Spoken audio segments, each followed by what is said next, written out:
guys, if you ain't rocking the 6 inches, you ain't got a happy wife, man, and you ain't gonna have a Right. happy life. So, Fucking shit. just so you know, that is from Sun Records from 1940s. Oh, that's fucking funny. That's a Oh real my song. God. That's funny. Yeah. That's fucking hilarious. So it was a cabaret song. Yeah, I bet. Holy shit. Yeah. So. Peep show shit. Yeah. Some of these songs, they might, everybody's like, it's AI, it's AI. No, this shit's not done with AI. Okay. This song. This song here was from Sun Records. It was a cabaret song. Jesus. So that was from 1940s. In 1940s, we're in World War II, so. Yep. So if you weren't rocking at least 6 inches, man. Right. Yeah, that was the. So do you get the joke of the song? Oh yeah. It's talking about Japanese men having small dicks. Right. Yeah. Yeah. So from Sun Records is a cabaret song. Okay. So now all the listeners got a history lesson. They're like, how do you know this shit? I'm a walking dictionary of unuseless knowledge. Okay. Oh yeah. Absolutely. Me too. 100%. Actually, I stumbled across it one day and read an article about it, and I'm like, oh, we're just gonna save this for something one day. For example, I'm gonna need this. I don't know why. I don't have any idea how or where, but I'm gonna use it. That's funny. That's like going into one of those, like a bar and playing that fucking NTN National Trivia Network thing. Oh yeah. It's just amazing how much stupid shit that I know. Man. I'm like, why in the fuck am I able to answer this question confidently? I don't understand why. Yeah, it works. I got one that I ask a lot of people because I watch a lot of these history shows and how the states got their shape and just, I don't know. I mean, I kind of nerd out on that, Me too. I'm an absolute history and discovery. So I've probably said this one in front of you, maybe back in the day or something, but maybe I have, maybe I haven't. You never know. What is the #1 cattle rustling state? Cattle rustling? Where's all of our cattle come from? Oh shit, dude. I know we didn't really rustle it in Missouri, but most of it passed through here. So it wouldn't be Missouri. I know that Texas does a lot. I would, for some fucking reason, I want to say because the wagon trains and stuff, you know what I mean? Like all the cattle rustlers, I guess. But like Montana or Wyoming, I'm thinking. Okay, and that's where all our beef cows come from? I don't know where all the beef cows come from. See, this is where I know all the dairy. Most of the dairy cows actually come from New Jersey, believe it or not. Yeah, that's true. But dairy's New Jersey. Yeah. I'm gonna say, fuck, dude. Yeah, Montana, Wyoming, something like that, up north central. That's what a lot of people say. They say up there, like Montana or South Dakota or Texas, but it's actually Florida. Are you serious? The whole middle of Florida is country. And that is the #1 cattle rustling state. I'll be damned. I did not know that. Yeah. And then there's Gainesville. So it beats me. Yeah. Well, Ocala, Florida. I mean, that's one of the biggest. Little Orange County. Yeah. Oh, yeah. So, yeah. It's just fucking crazy because when... It's such a fun game to play that with somebody and they're like, bullshit. And it's like, yeah, it is because Florida... When you go to Florida, it's all coastline. The whole middle of Florida is nothing but country. And that's where all the cattle rustling and cattle stealing and all kinds of beef cows and all kinds of fucking shit's going on, Right. But... Well, you get some interviews and shit down there, too. Yeah, I mean, a lot of people don't know that shit, I had no idea. I would have never guessed that in 20 years. But what's interesting is, like, I was talking to Jay and Michelle a few days ago. And they live in Vegas.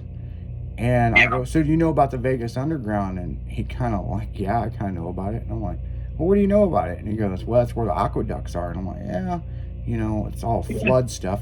But that's where all the homeless people live. And yeah, me and Ralph and my ex-wife, that story, you actually know that story because we went we were down there hanging out, partying with the fucking underground people one year. Right. Yeah. Yeah, we talked about that, on Tailgate Tuesday. Yeah. Yep. It sure was. Yeah, I've been over there before plenty of times. Yeah. It's wild underneath all those casinos, man. It is. It's actually kind of nice, to be perfectly honest with you. If you're going to be, what do they call that?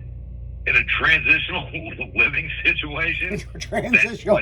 I like how you're trying to be nice. If you're fucking homeless and you're broke as fuck, that's a good place to live. If you're homeless, that's pretty much the best place I have ever seen the homeless people gather. You're trying to be all fucking politically correct if you're in transitional stage in your life. I'm like, the fuck, man? You don't know you're homeless, man. You ain't got no home. Motherfuckers that are homeless know they're homeless. You know what I'm saying? A majority of the homeless people want to be homeless. That's the thing that people don't get. Yep. Nope. You're 100% right about that. Talked to a few of them. So, no, that was actually really nice under there. I'm like, damn, dude, they got this shit set up like a fucking literal, like an apartment building. Yeah, well, I mean, it goes on and on and on for miles. It's fucking nuts, man. I mean, They got bicycles and golf carts and stolen shit down there. There's a lot of stolen shit down there. Lots of men. Yeah, I mean, if you're looking for drugs, man, that's the place to go in Vegas, man. Oh, shit. Man, something that, I like talking to Jay. Me and him, man, it's like a brother from another mother, But the one thing I meant to say something to him was like, man, so you got any good slap cards lately? You remember that in Vegas where they slapping the cards with the hookers on them? Yeah. So from their house, I think they can see the stratosphere. Oh, that's cool. Yeah. That's real cool. I know he said that they could see downtown, from where they are. But I lived in Henderson for a while. My neighbor was the old man from Pawn Stars. Oh, yeah. Yeah. Oh, okay. Remember when I lived out in Henderson? Yep. And that was before Pawn Stars was a TV show. And anybody who has never been to Las Vegas, yeah, has never gone up 515, when you get into Henderson and you get ready to go down, what's that casino on the highway going into Las Vegas from Henderson? Oh, the fucking Indian casino. Yeah, it's the one off the right side of the road. I can't think of the name of it. When you get around that corner, and the first time you've ever been there, and those lights hit you, oh yeah, that will almost make you wreck. It is so. Oh, it's cool. It's an insane view. It's really, really fucking cool. And it's beautiful. As much as it's just man-made lights all over the place. It's gorgeous. Well, the reason why I had to move out there, or I had to have a residency there, is it wasn't because of Girls Gone Wild, and it wasn't because of Slick Chick. Right. Okay. It was rehab. Now I wasn't in rehab. It was rehab at the Hard Rock Hotel. We had that contract for all those bikini bartenders and all that. Oh yeah. And so, so if you remember, I had to take fucking time away from some of the shows because I was having so many fucking issues out there.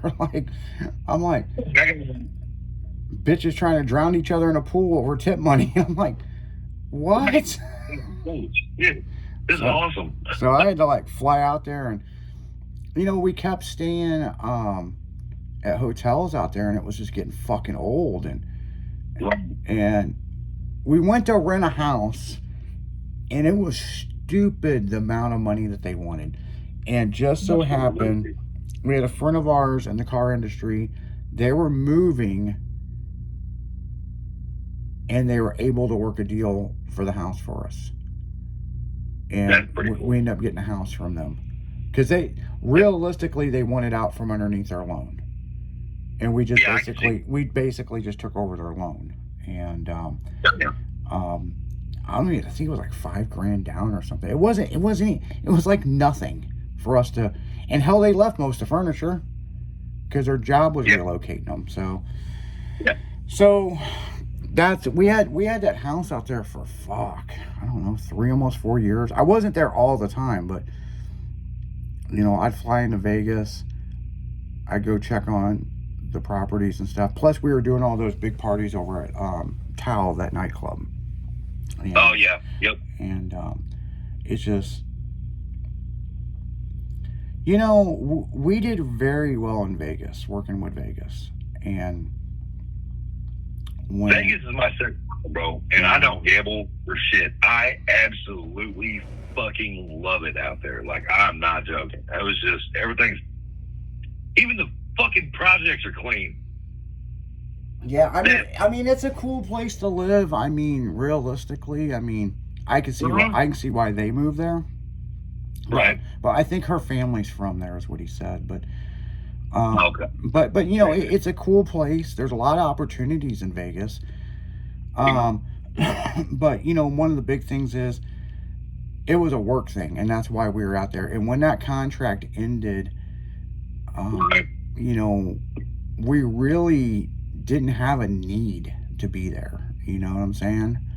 And so, but if you remember when we were back on tour doing car and truck shows, I'd get those phone calls and I'd have to immediately after the show go to the airport, fly to fucking Vegas and deal with some problem. The problems were so bad, people, I couldn't deal with it through a phone call. Yeah, no, that was. And it's the most fucking. I mean, you gotta remember, we're flying 60 to 100 girls every week in and out of this fucking place. And, you know, you get 60, 70 fucking girls, somebody's not gonna like each other. I can imagine. I'm gonna just say that shit. I would imagine everybody out there listening right now. It was like, oh, dude, I bet that was fucking hell. We went through so many house mothers. We went through so many house mothers, and I finally said, fuck it. And I made a call down to fucking South Beach, Florida. And Charlie, that was my manager with Chippendales, she was retiring, and I offered her pretty much whatever she wanted to fucking her and Dee to move to Vegas and manage this shit because I could not handle it no more. But I'm like, no, I'm not going to do this anymore. I mean, if she could manage a bunch of cocks and socks making fucking money touring the country, she could manage a bunch of fucking college snooty fucking bartending bitches. And, and at that point.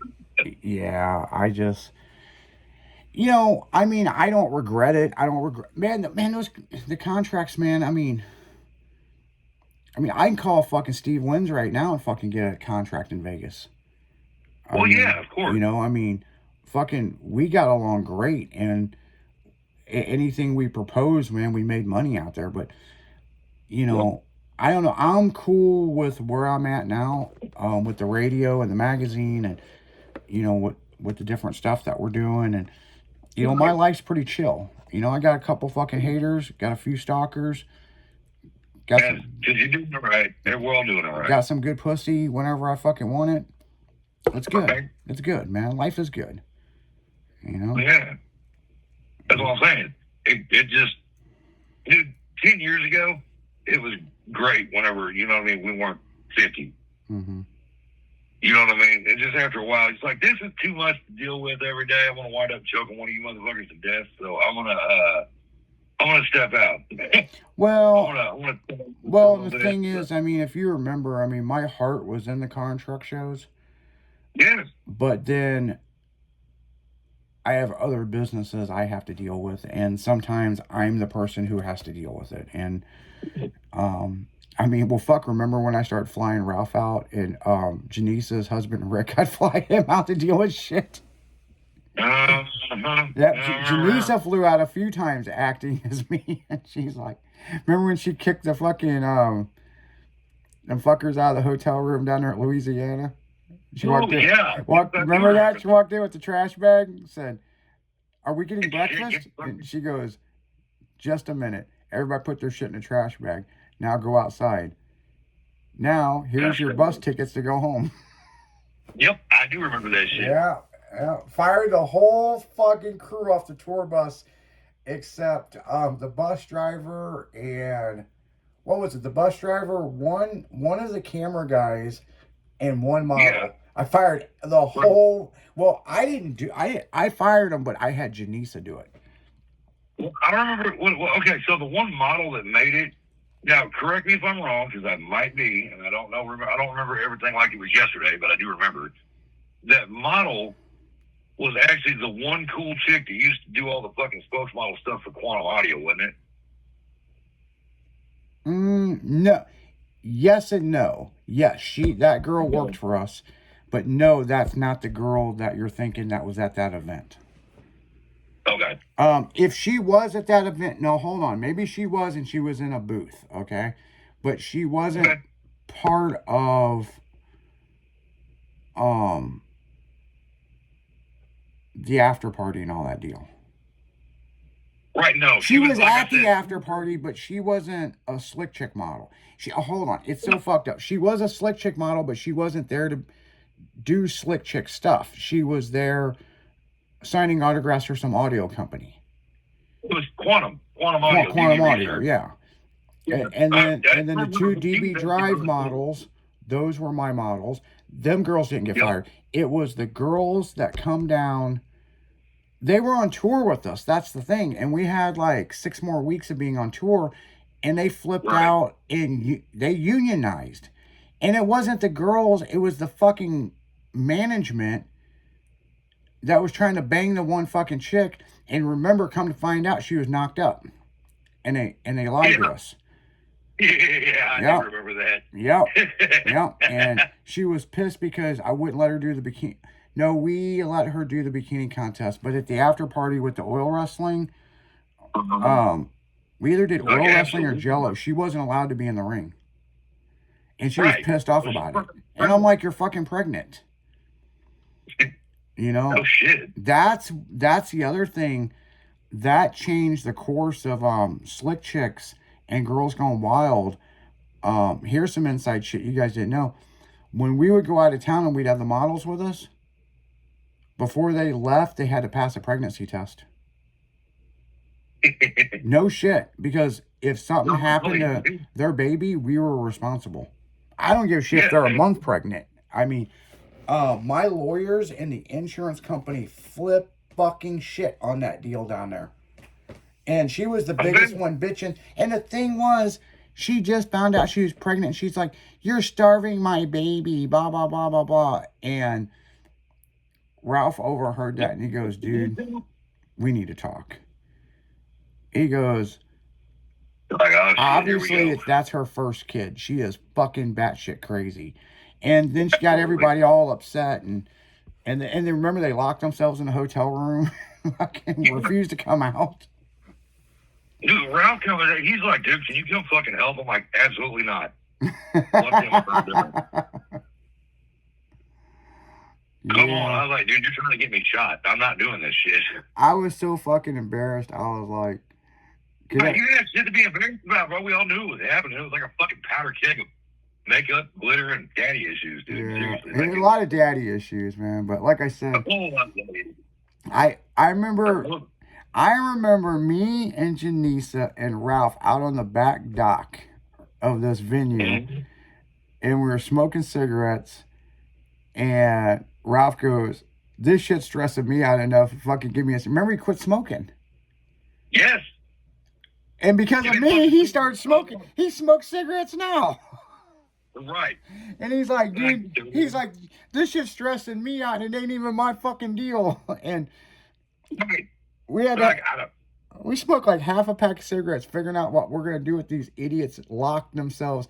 They barricaded themselves in the fucking hotel room and refused to come out. They did a good job of it too. I remember that. Oh yeah, and we didn't want to call security, and we kept sending people up there to talk to him because DJ Mayhem was on tour with us.